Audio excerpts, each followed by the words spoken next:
Yeah, we're live. It's 6:01, so I'm here a little early. Got stuff I got to get done. And tonight we're going to talk about the video that I just posted today, which is the little Gapperoni exercise on the 3800. So I took the 3800 from its little hiding spot. It was all covered and stuff. It's been a while since I ran it. And this is an L67, so it's a Series 2 3.8 liter or 3800. Originally had the earlier blower on it, and now it's going to get like all the boost from a single turbo. More than likely, it probably won't do twins on this. Probably will do a single. I have, GT35, GT45, S475, S480. I have a big, I don't know if it's a 55 millimeter or something from Byron over at VS Racing. He sent me a big one. So I've got that. We've got more than, we got turbos that go way into the 1,000 horsepower range. So, if we get there and we need more turbo, I can always combine two of those together. I don't think that's really going to be our issue, but we'll see. But I'm excited about it. And there's nothing that gets you going more than taking something out from its hiding spot and actually doing work on it. And that's why it's always highly recommended that you go in and get stuff done. But so the question is, when I did the video checking the gap, first of all, on the motor that we got from the wrecking yard, it was still in good shape. If you look at it, the pistons are all nice. We did run water methanol on this, which is probably why the pistons look so like spotlessly clean. They did that. All this stuff tends to steam clean everything, and it looks fantastic. And this short block is a perfect example of that. The cylinder head was the same way after running a bunch of the cylinder heads were the same way after running a bunch of water methanol testing through it. It really cleans stuff up. And so I highly recommend it, if for no other reason for that. It will clean everything. But now before that thing could get ready to actually, it was a good running motor, was working. We had done a bunch of testing on it. We had done a bunch of blower stuff, cams, cylinder heads, different intake manifolds. We had run the boost up with different pulleys and stuff, ran a compound setup, run a turbo feeding into the blower, and then ran just a turbo with it and ran all kinds of stuff. So we did a bunch of testing with that motor. So it's worked very well. And it was a running motor, but in order to be a big bang motor, it has to come all the way apart. And then we have to, in this case, in the video, we check to see what the stock ring gap was, because, there's no reason to do more ring gap if it already has enough. Or, if it was down in the really low teens, which would surprise me given its factory boost design, then we could say, hey, look, definitely these stock ones probably need, probably could use some extra ring gap if you're going to be turning the boost up on them, which everybody did. Everybody that owned these things, they all turned the boost up on them. Let's see if we can get that thing to zoom in a little bit better. But when I took it apart, we took all the pistons out, because we're also going to deck the block. So we want to deck the surface of the block so that it has the right finish, and so that you will get good sealing with our MLS head gasket, which is very important, because we don't want to blow a head gasket and have that be some sort of limitation before we find the limitation of a block or crank or rod, piston, whatever it is. It's probably going to be a piston or a rod, I'm thinking. And we're going to try to limit the abuse of that by limiting torque production. We're going to torque manage it, hopefully. But after taking this thing all apart, then now we've got the pistons and rods out of it. So we can, as you saw in the video, if you've watched it, we can check the,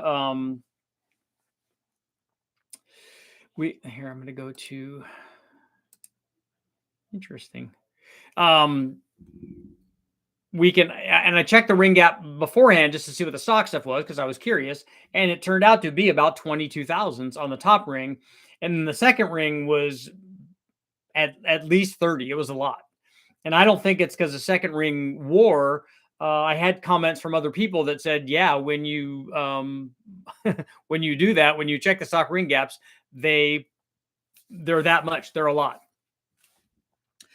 So I'm confused a little bit why there'd be such a disparity on the factory stuff, but there seems to be. So that's good to know going in. Also, it made our life a lot easier, because all I had to do really was add gap to the top ring. The second ring's already there. It's already good for all of the boosts that we can throw at it. You'll never get those. You'll never get that second ring to touch on these factory ones, but we will get the first one to touch. 22 is enough to do, a pretty fair bit of boost and pretty fair bit of, more accurately, ring temperature.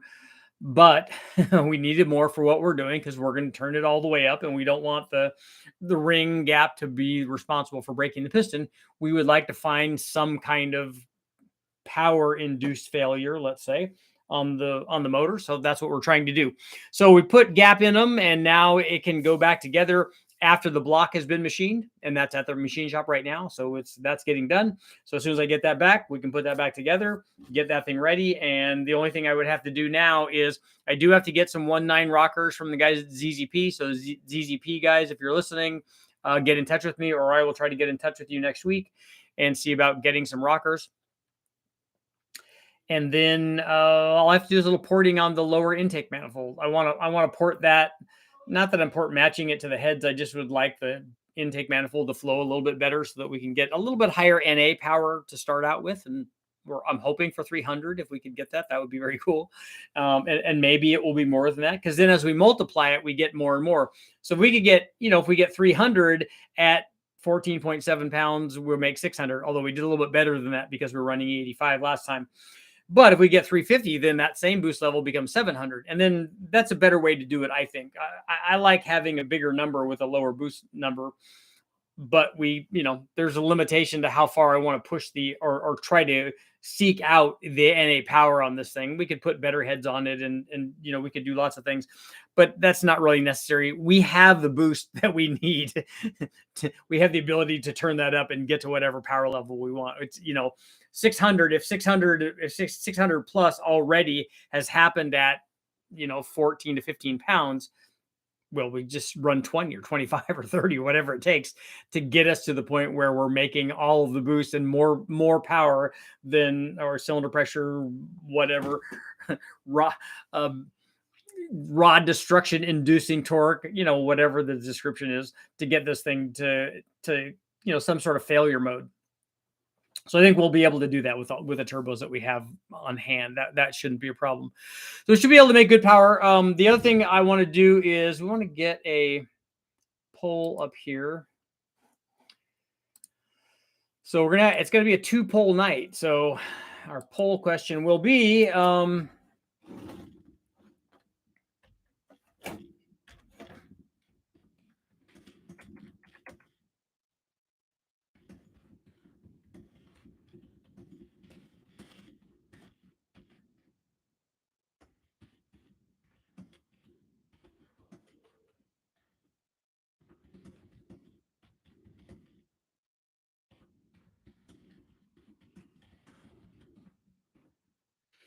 okay, the poll is, should I run a ported blower on the Big Bang 3800 when it goes all together and goes up on the dyno, so because we're going to run a turbo on it.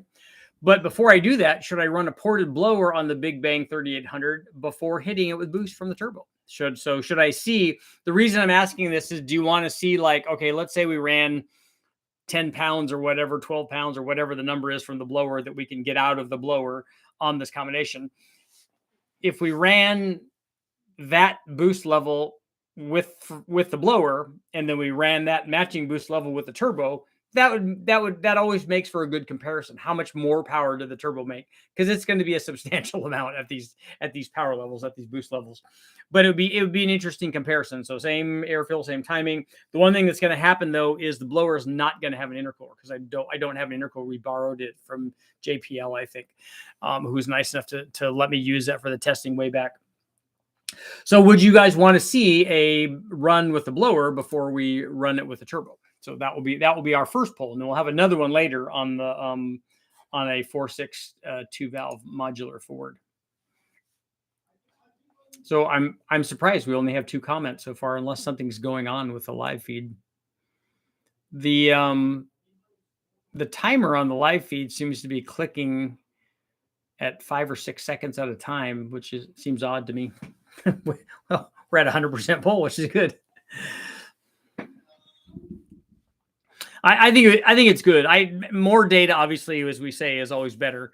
But it is always interesting to see what the difference is in terms of, we'll definitely we'll be logging the air temperature in the manifold to find out what's going on there. And because we're using that lower intake manifold, it's just a matter of us to go from the blower to the turbo. It's a really easy swap. We just take the blower off, put the elbow on, install the turbo on the exhaust, and it's very, very easy. So that you want to try to maximize efficiency of the available dyno time, because dyno time is very expensive. So you want to make sure that all your ducts are in a row, and that stuff is easy to do. So you beforehand put all the turbo stuff on. Yeah, that's all ready to go. Put all the blower stuff on. Yeah, that's all ready to go. So now when we need to go from one thing to the other, that's an easy swap. You've already gone through. There are no surprises when you're doing that. Oh, well, that's the wrong belt, or that tensioner's in the wrong spot, or that's in the way of the elbow for the turbo, or whatever the deal is. Have all those problems when you're not on the clock. When you're on the clock, you want all that to go very fast. That way you can spend more time actually getting dyno data, and then you can go, okay, look, yeah, we've run 5 pounds with the turbo, and then 10, and then 15, and 20, and 25, and 30, or whatever the number is that we get to, where we're making lots of power. So it will be, it would be kind of interesting. Oh, our poll is down to 75% now. Because you have 8 votes. I wonder why there's so few people here tonight. It's Saturday night. Are people out partying? 3.8 Buick came in my first car, a 76 old Starfire, 4-speed manual. The only car I can compare is a 94 to 04 Mustang. Very interested in works here. No, just go turbo. The chat is glitchy. I wonder what's going on. That's a weird thing that's happening to the clock. I'm not sure. At least gapping the rings went quick since you only needed to do half the job. Yeah, it made it very, very simple. But you had to go through all of the things. Actually gapping the ring, as you saw, takes a matter of seconds. I mean, it's 15 seconds or 20 seconds or whatever. It takes no time at all. So having the first and second ring off of the piston, off of each piston, and hitting them all, that's really fast. Disassembling everything and measuring everything and then doing that part of it obviously takes all the time, especially with that, filing it and putting it back in and testing it, filing it, putting it back in, testing, filing it, putting it back in, testing. Believe me, I've gone down that road many, many times. And then, in fact, way more times than I've done it with this machine. The machine makes life easy because you can just nail it, usually on the first try. Sometimes I try to sneak up on it by the last 1,000th or so, or 1,500, and then so you get it right on. But quite honestly, on big bang stuff, I go that number or even one over that number. I'm like, it's going to have enough. I'd rather have it have too much than not have enough. So I'm going to err on we have way more gap than we need, because but I'm on this 3.8 liter bore.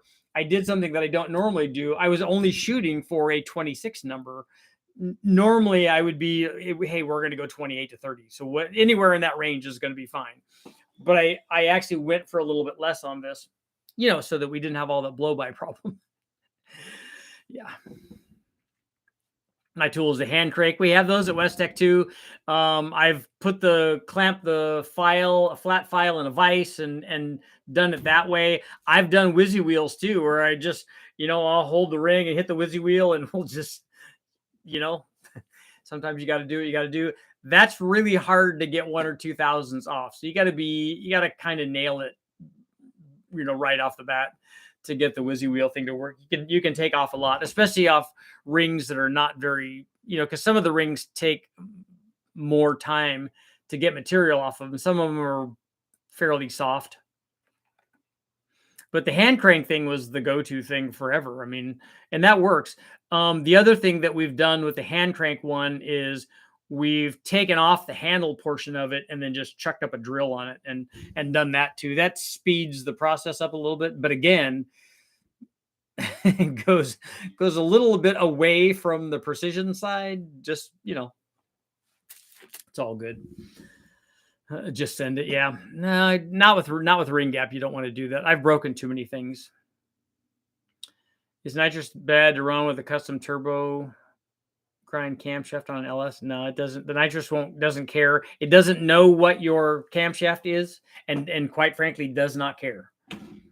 Nitrous is just gonna you're gonna produce some sort of NA power curve, and the nitrous is just gonna add to that. If you add 100 shot, it's gonna be 100 more than whatever you have, whatever that camshaft did on the motor.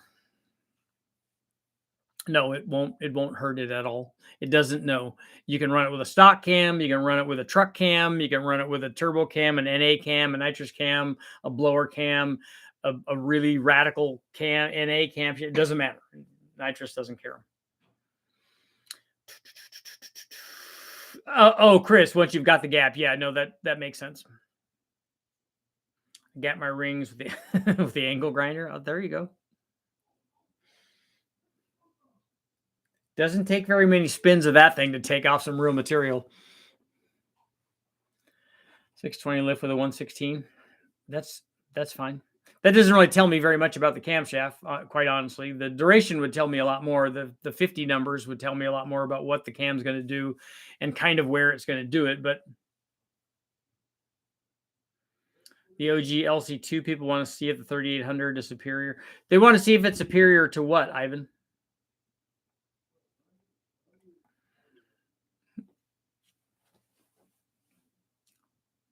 I bought a 99 Camaro with a 3800 V6, a 5-speed manual. Not very fast, but nice to drive. But just imagine that with like 7 or 8 pounds, and it would be fun, right?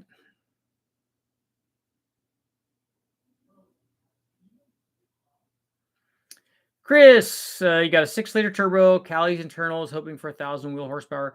Well, if you have a 6-liter with forged internals in it, and the Cali stuff is really good, I recommend those. We've used their things a lot. But if you have the forged internals and a 6-liter with almost any kind of camshaft in it, and with a right size turbo, that's a recipe for success.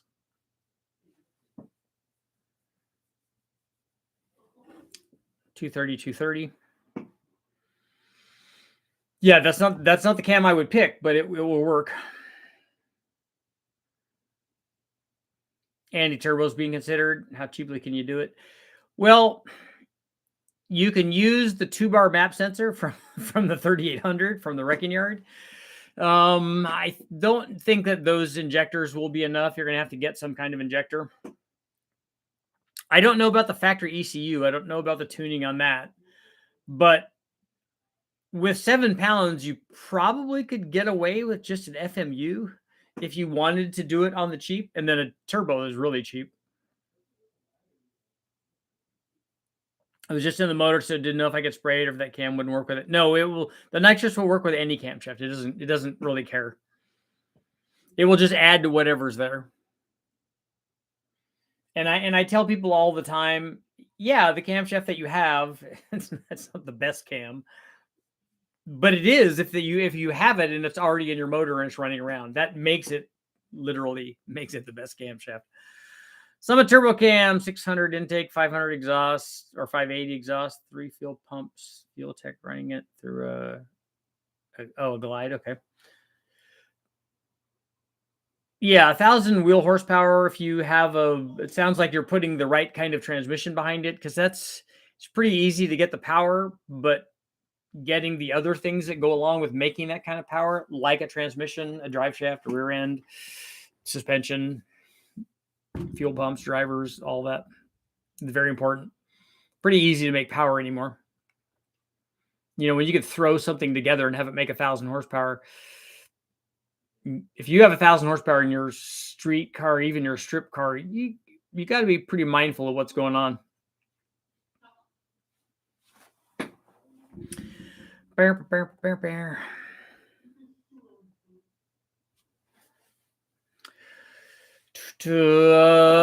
I don't understand your comment. You're going to spray 250 and let the Holly Terminator control if it's got 1,000 cc injectors and a magnet flow. Will the 3800 make 1,000 horsepower? I don't know if it will. I don't know if you'll get to 1,000 horsepower before something breaks.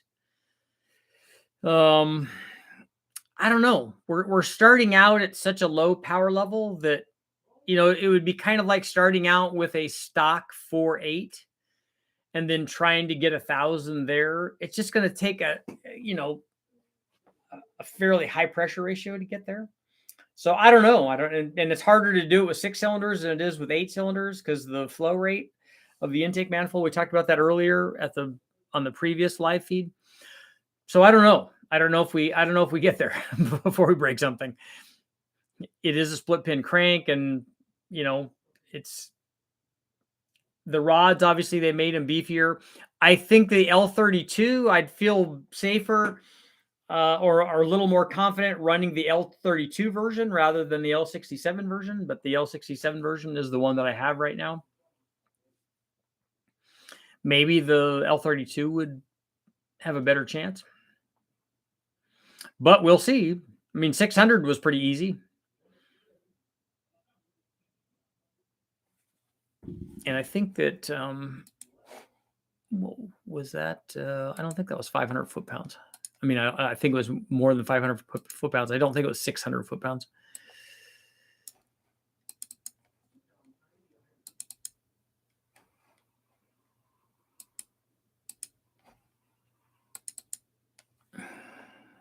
Yeah, 490 and 30. So it's a 30 or 40 different here.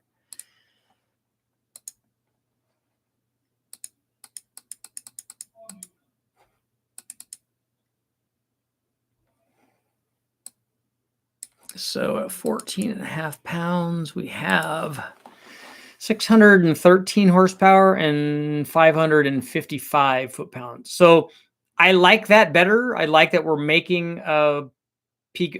First of all, I like that we're making peak power out at 6,500 RPM. Much better than if we were making it at 5,500 RPM. And peak torque is happening fairly high on this Turbo 3800.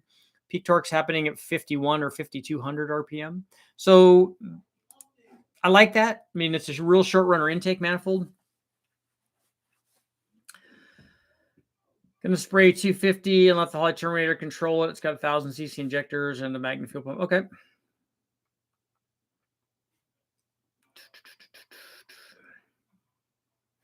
It would be great if you can do great power compared to 2JZ. This won't make 2JZ power. I mean, it's bigger than a 2JZ, so it has a potential, obviously, to make a lot more torque.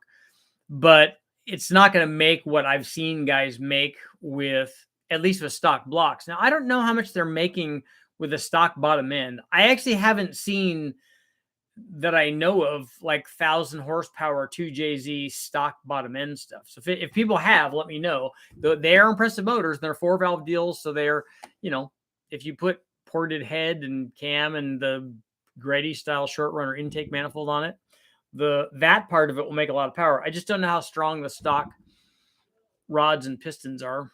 The crank is not something I would worry about. I was wondering if the shorter crank length might resist twist better.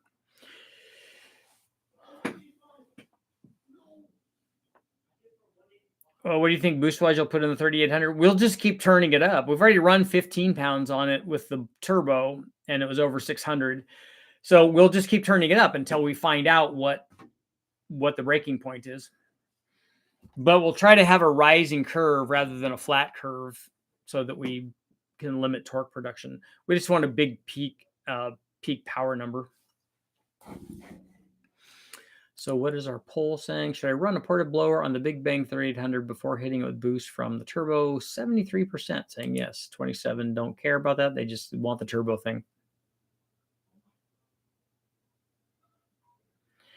Check out the Hoff from Nugget Garage. His car made. Was it a? Is it a?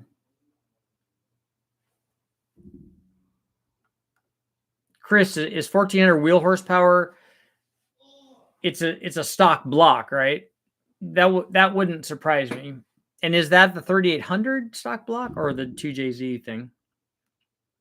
Last 2J guy I talked to about gapping rings says he doesn't do it because the stock rods and pistons will only handle 500 horsepower. I asked if he had tried ring gap. He said he'd been doing it for 10 years. So is that a no? Because it doesn't matter if you've been doing, I don't know who this guy is. I'm not going to talk smack about him, but if you've been doing something wrong for 10 years, you still have been doing it wrong for 10 years. A Turbo Z or a Turbo Supra, a 2JZ should have added ring gap in it if you're running, turning the boost up. 2J. 2J or not 2J.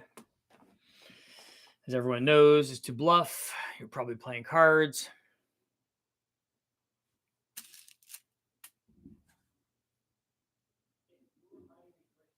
It will be cool. And then what will happen is on the 3800, I'll put it all together and then we'll start turning the boost up and I'll start liking the motor. I'm like, that this thing's really cool. This thing needs to go in something. And then the crying and the screaming and the dying. Sorry, 2J, you got good head on it. YouTube channel, yeah. You can make 1,000,000 horsepower with forged rods and forged pistons and 2J stuff. Guys are doing 2,000 plus horsepower with those things with a stock block. But that's not what I'm talking about, though. How much ring gap is too much? When you start getting a bunch of blow by, you don't need to keep going bigger and bigger on the ring gap, because all you have to do is get it to the point where no amount of realistic ring temperature that you could put in the thing without damaging something else is going to ever get those rings to touch. They won't ever touch. They won't ever get that hot.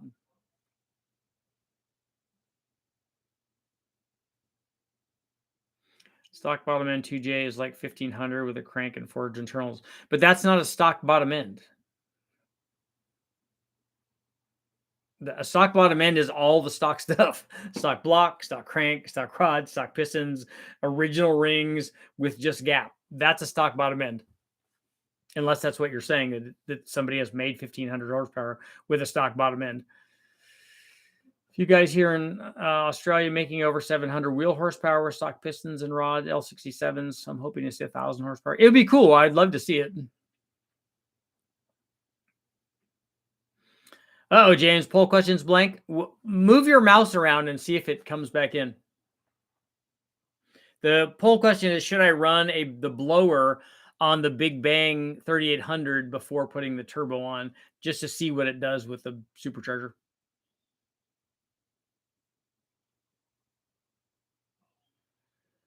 Stock pistons and rods. Stock pistons and rods, it made 1,500?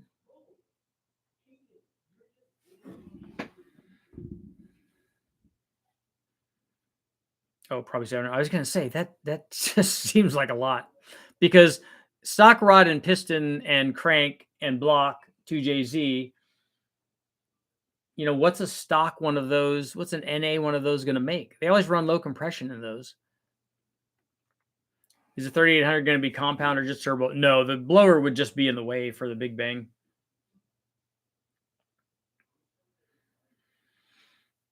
Less boost and more power. That's always good.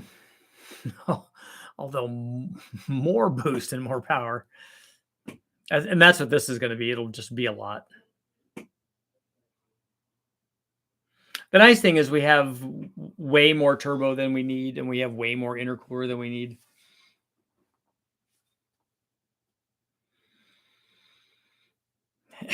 You gotta check out Trigger Happy. Jump the gun there, Burns. That's right. I'd like to. Most guys don't do what I'm talking about, and really for good reason. I mean, if they're trying to look for a big number, you would put forged rods and pistons in it at least.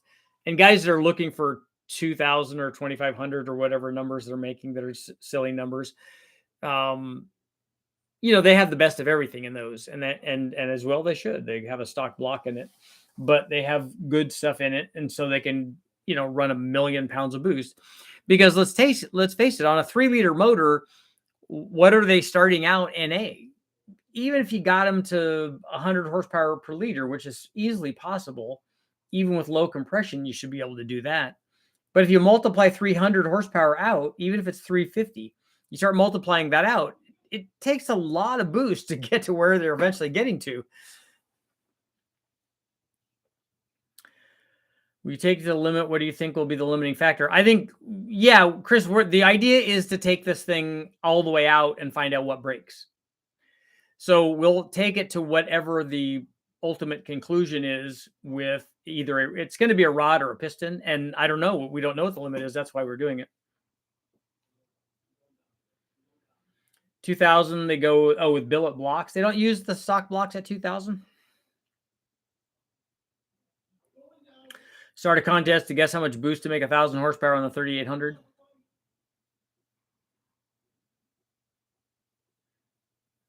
How's the L36? I haven't run one of those, actually. This L67, the 3800, the one that I have is, I think, a 2000. 47 psi to make 1,000 horsepower. Will be a piston around. Will the piston or pin be the weak spot? A rod bolt. I don't think a rod bolt will go. I think a rod will go. 30 psi for 1,000. I think that's probably pretty close. Call it a Deadpool.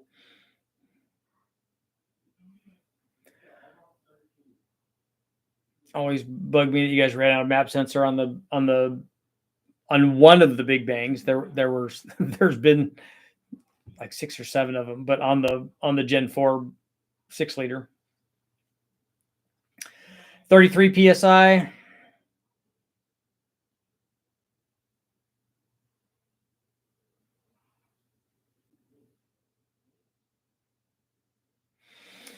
Some do, but eventually let go past. They let go after pass after pass. I think have been a few that are 2,000 to 2,500. That's a big spread. Stock blocks make a few hundred runs. That's a lot, but all it takes is a mistake on the tune and they're toast. Do they use the stock on the 2Js? Did they use the stock main caps on those, or does somebody make billet caps for those two?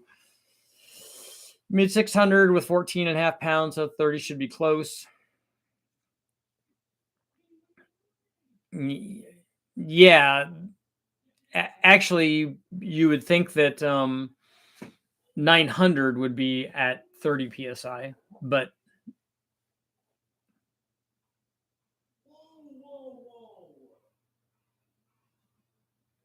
in Australia, we have a company called Bullet. They do billet blocks, but 15,000, it's a lot of coin. It is, but that's a lot of expense to make a billet block. No way, guys, running 45 psi and still not getting 1,000 horsepower. 45 psi, Shane, on what? It shouldn't take 45 psi to get 1,000 horsepower on anything.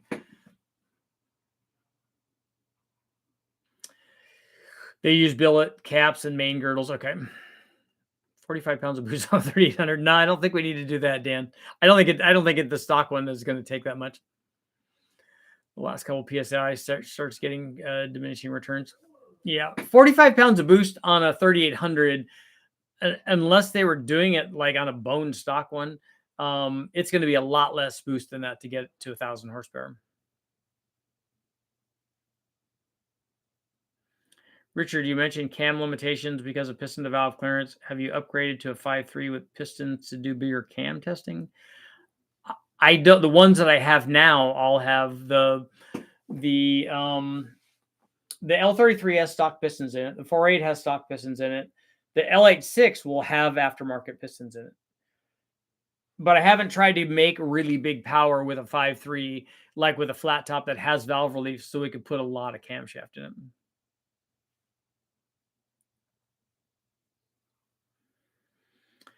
Do different dynos read differently as far as horsepower and torque numbers? Engine dynos, there's not a big variation in the ones that I've tested on. Chassis dynos, there's can be variations because they're different types. There are hub dynos. There are Superflow chassis dynos. There are DynoJet chassis dynos. And so you can get different numbers from those. But I've run on DTS dynos and I've run on Superflow dynos. And when I ran my Engine Masters motor at 4 different shops, the numbers were really, really close.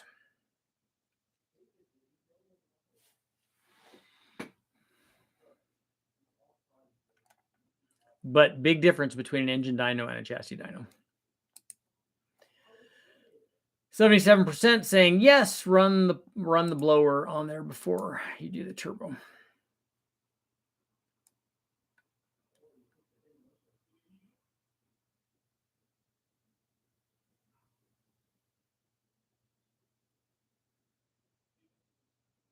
This Burns, does somebody in the States make billet 3800 blocks? I wouldn't think that they would do that, right?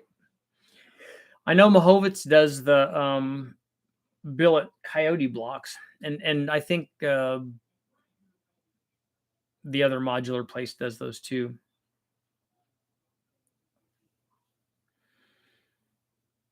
I would never trust most chassis dynos. Changing air pressure in the tire makes for a difference. Yeah, you have to.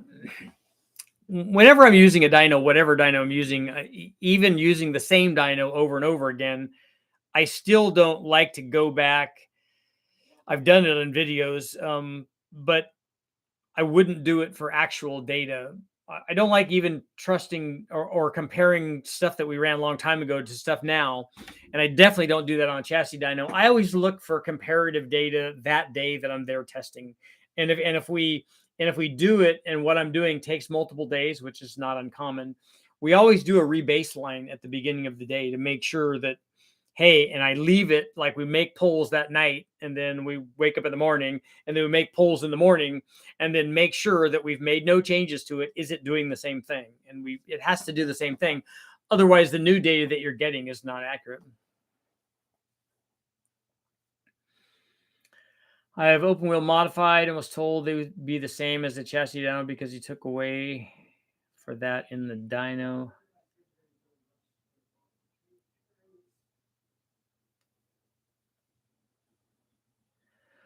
David, I don't know what you mean by you have an open wheel modified and was told those would be the same as a chassis dyno.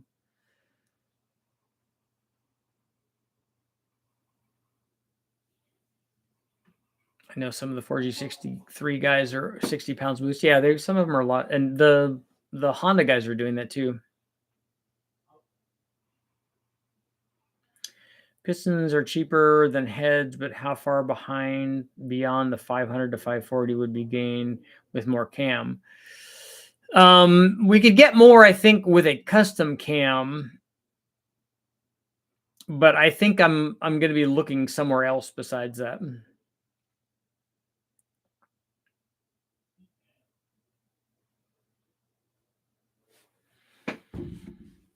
David, yeah, you have a circle track card, but I don't understand what you're comparing the chassis dyno to. I don't understand what your comparison is. I understand you have an open wheel car, and then I understand a chassis dyno. Did you run it on a chassis dyno, and did you run it on multiple chassis dynos, and you're trying to compare it? I don't understand what you're trying to do. He did the math and said the dyno accounted for the rotating weight loss. So again, I don't. Did you run it? Did you run the engine on an engine dyno and then are back calculating numbers or something? I don't really understand what you're doing. What are the MLS gaskets good to? That's what we ran on the 1540 horsepower Big Bang motor. So I don't think that the gasket is a problem. So you ran the engine on the engine dyno. Okay.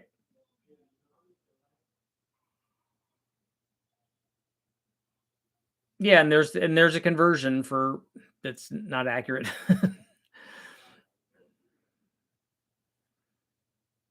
So you ran the motor on an engine dyno, and then did you also run it on a chassis dyno? Is that what we're comparing here? And then you're using the drivetrain losses to show what the difference is?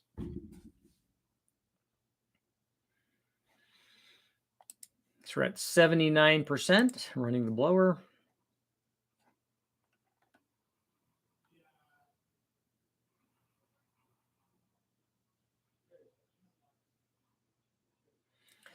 $60 of boost is a lot. I know Mahovitz was running numbers like that on his modular Ford.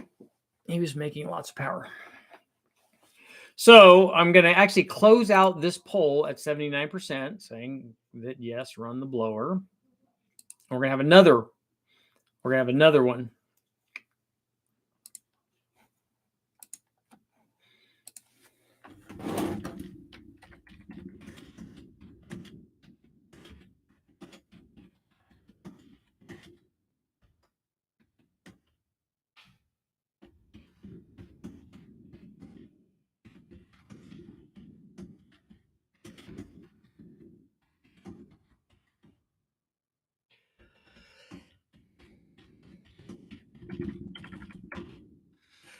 Okay, so poll, poll number 2. We got all the polls today. I run an M90 blower on a 4.6 valve modular Ford with a custom Super Richie adapter. So we'll see how that poll goes.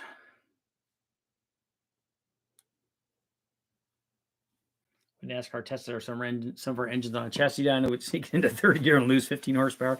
Yeah, that makes a difference.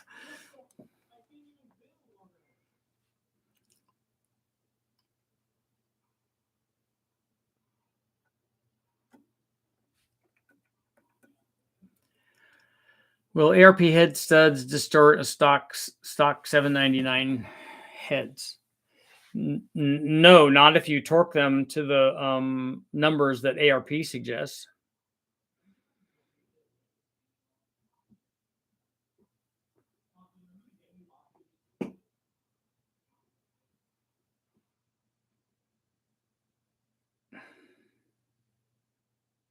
Was asking if it was acceptable to use that number they gave me as a baseline to compare to my competitors. Might need more power.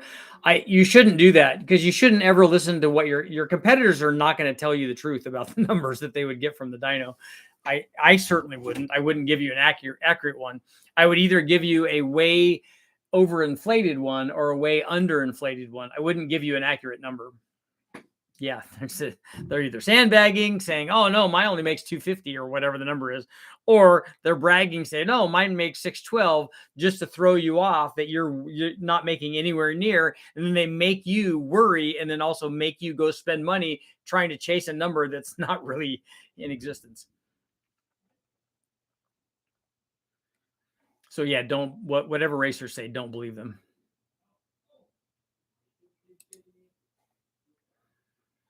Should I run an M90 blower on a 4.6 valve? So my question, and I asked this earlier, I can I run this M90 blower? I can run this thing upside down, right? That would be, the blower would be cool with that.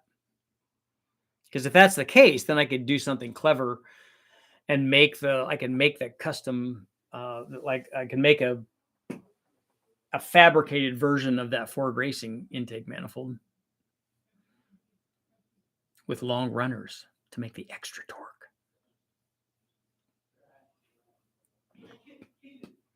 Basically a 4.6 valve supercharged GT40 intake manifold, as it were.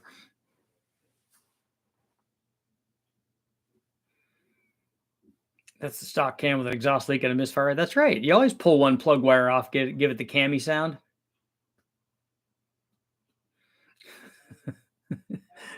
I do that all. Hyperinflate my numbers or lowball them like crazy. Just depends on how fast the laptop runs that day. That's it. You never give them accurate information.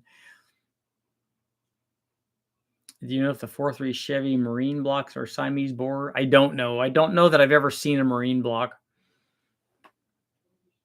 I don't think that they're any different than a car block is, but I can't swear to that.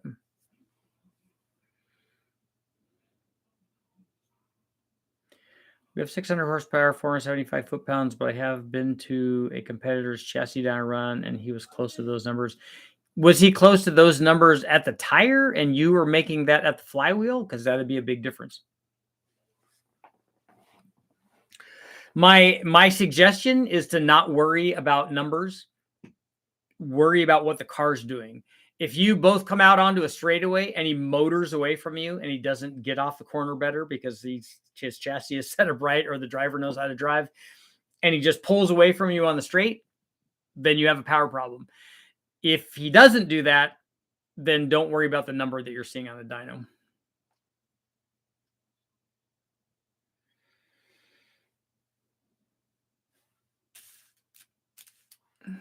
So we're at 87%. So this will be interesting. So this poll I'm going to compare to what happened earlier today when I asked if I should put the M90 on a 4.3 liter V6.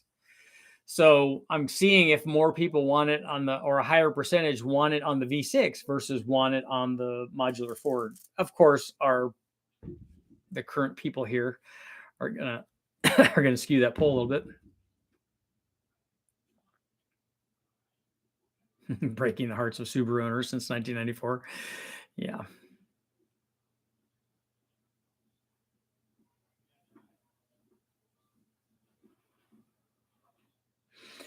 The one at West Tech says the polygraph room above the dyno, and it has upset people. More guys though with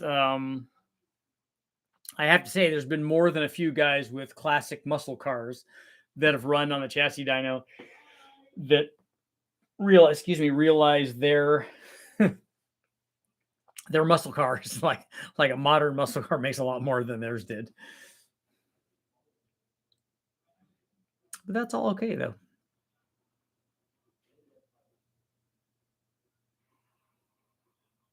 Wow, we're bouncing around our sliding graph. It must be jumping by one or two numbers here.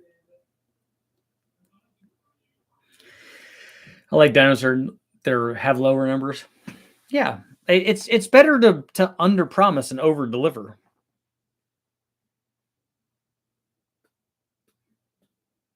These are the chassis dyno. Mine was from the engine dyno, but they did the whatever math and gave me my numbers. Yeah, first of all, any sort of conversion based on that, unless the guys run 100 of those and just run them on the engine dyno and then run them on the chassis dyno, it knows exactly what the math is for that exact setup. That's hard to do. But again, I wouldn't worry about those numbers. Just go race your car, man, and see what happens.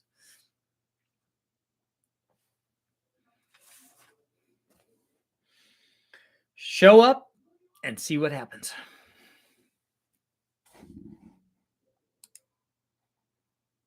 Polls at 81 and 19.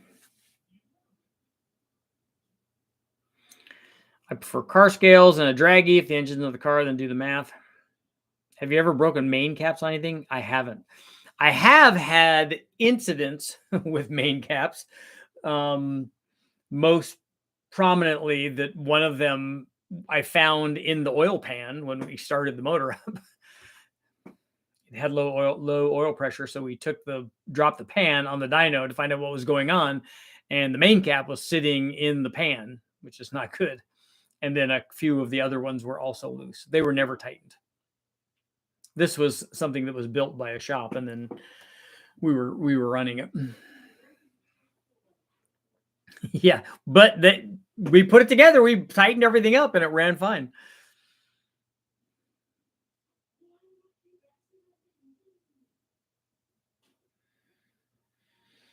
I was kind of expecting the worst on that when we found parts in the pan, but parts in the pan's never good. But after we tightened it, torqued everything up, we torqued all the main caps up. We checked the rod bolts too, and those were torqued, which was good. We were happy about that. And then after we put the pan back up and put the pickup in the pan back up, everything was great. Made lots of pulls after that.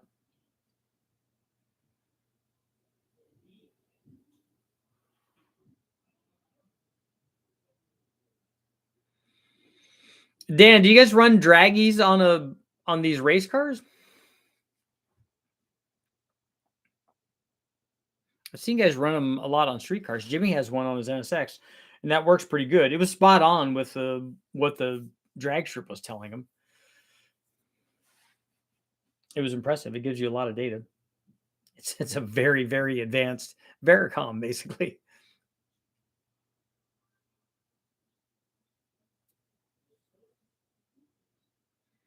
When you do test hits in your favorite test road in Mexico.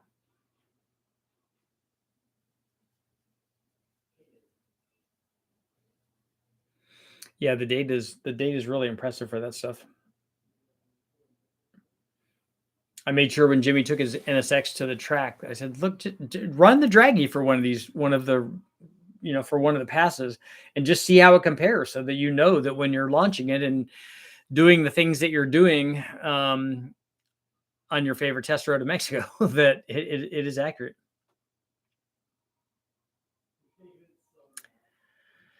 Clay ran one on his top fuel dragster. It was spot on. That's pretty cool.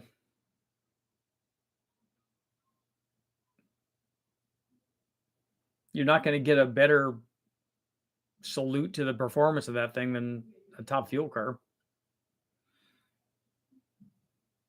That's a pretty violent acceleration run.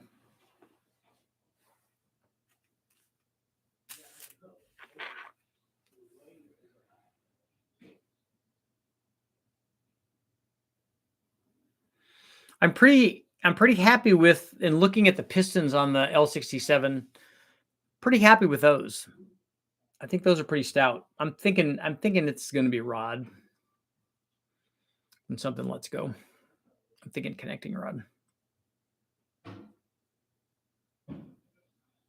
But it'll be cool.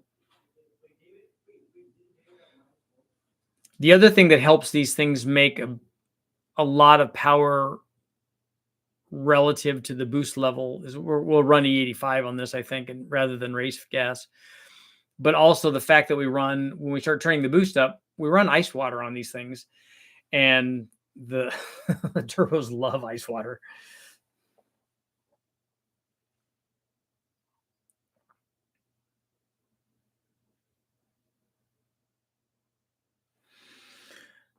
Yeah, Dan, that's close enough for guys running sub top fuel levels of performance. Pretty popular swap for the Fiero. Yeah, the 3800 is I like those. I would like to have one of those. That would be kind of a cool street car.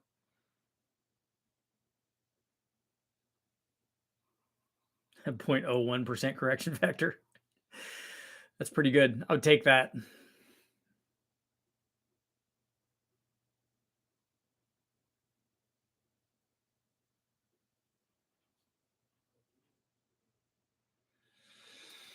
I know. That's an acceptable margin of error for for the stuff that we're doing.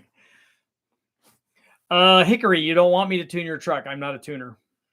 There are guys here like James that actually tune stuff for a living, and I'm not that guy. I can make it do what I want it to do at wide open throttle, but that would be it. All of the other stuff, all of the important stuff, the stuff that you spend most of your time doing, that's not me. I mean, I can make it work, but I'm not a tuner.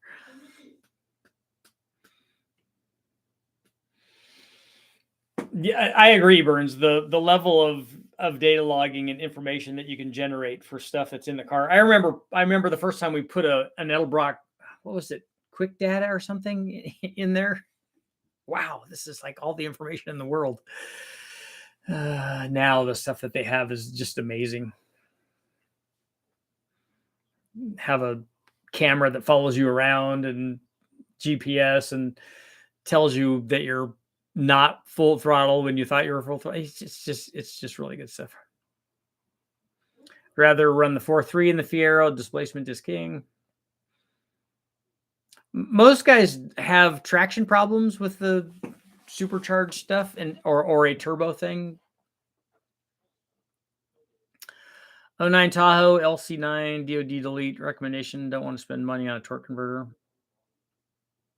So you're looking at a torque cam or a stage 1 truck cam or possibly a truck Norris camshaft.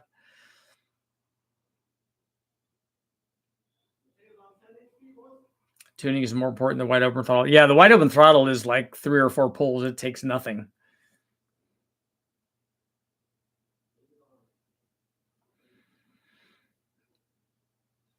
Dan, I don't know if the transmissions that they're running, if they have diffs for those. I think that they do, because there are guys running 10s in those things, and they have to have some sort of diff in there. They've got to hook up both sides.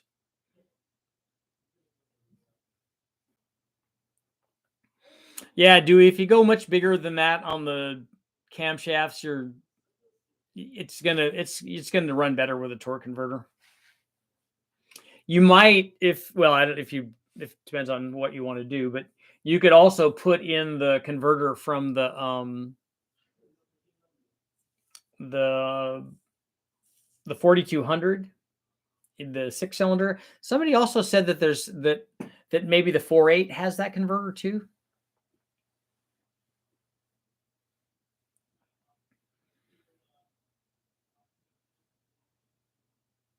think QuickTime makes a few things to convert to run different diffs.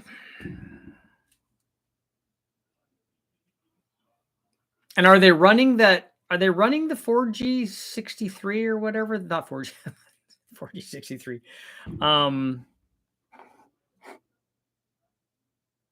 What is it? What is it? Is it a 4T65 or something? What's the transmission for the front wheel drive? Yeah, Trailblazer 4.2 liter converter. The 4200 converter is the one that should have a little more stall speed in a 5.3.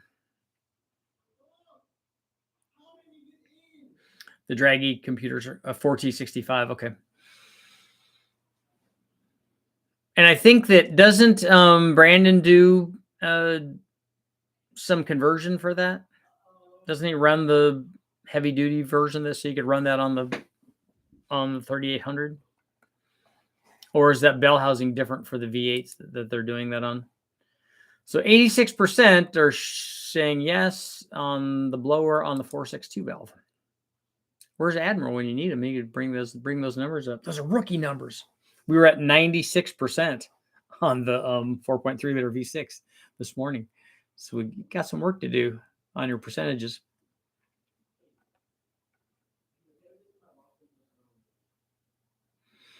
Yeah, Burns, the idle and part throttle and transition and cold start and all of that stuff is way more important than the top 2 or 3 rows at wide open throttle.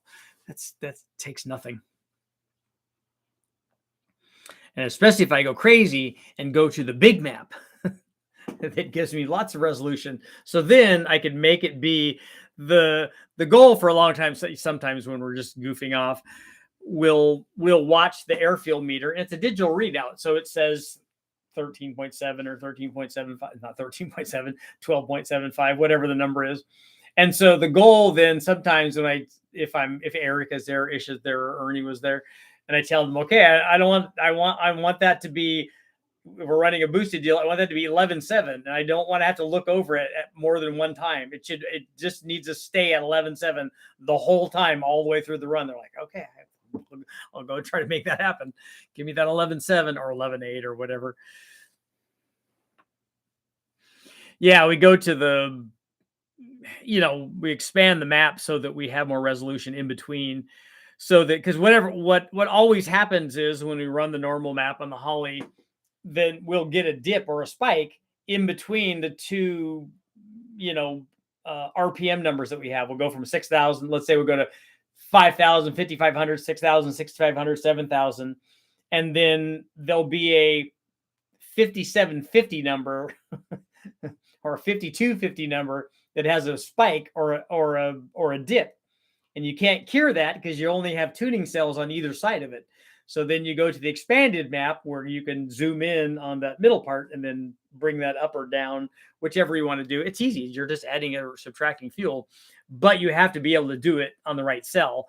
And so if you, and honestly, when you do that, it doesn't make any difference in power. It doesn't change it. But, it makes you feel better that you don't have dips or spikes in your curve. The LS4 and 3800 bell housing are the same. Okay, what your Trailblazer converter 2 or 4-wheel drive are the same? I don't know, Dewey. I'm not the right guy to ask about converter. I just remember somebody mentioning that. The LS4 has a starter on the bell housing and the 3800 doesn't. Yeah, but bolting it on, I think, as it was his point, was the mounting pattern was the same.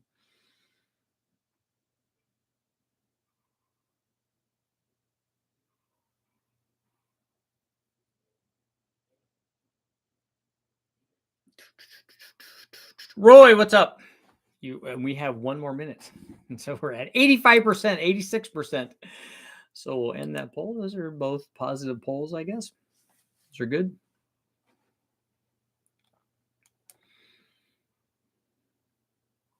The 2-valve definitely needs that.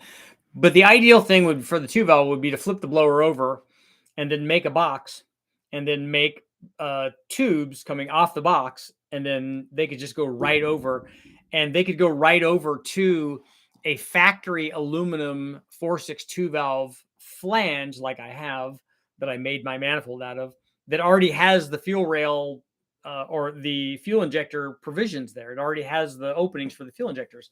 So that would actually be a fairly easy one to make. And if you did it right, you could have an intercooler brick there too. So you could have all the good things. it'd be the Super Richie blower kit.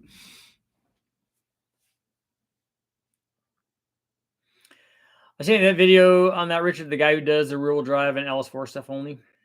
Yeah, is that that's the LS4 King, right? He's a guy. He's cool. I know him. he sent me the first two 3800 blowers. As a matter of fact, I sent him camshafts and stuff for stuff that he was doing.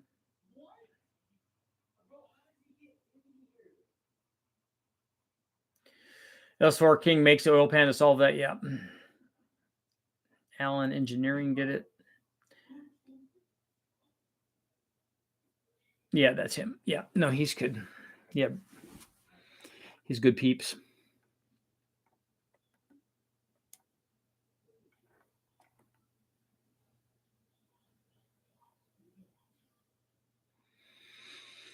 Specialty, so you're running errands and you saw 99 LeSabre, 3800. That's right. NA, all motor, as it were. And on that note, it's time to go.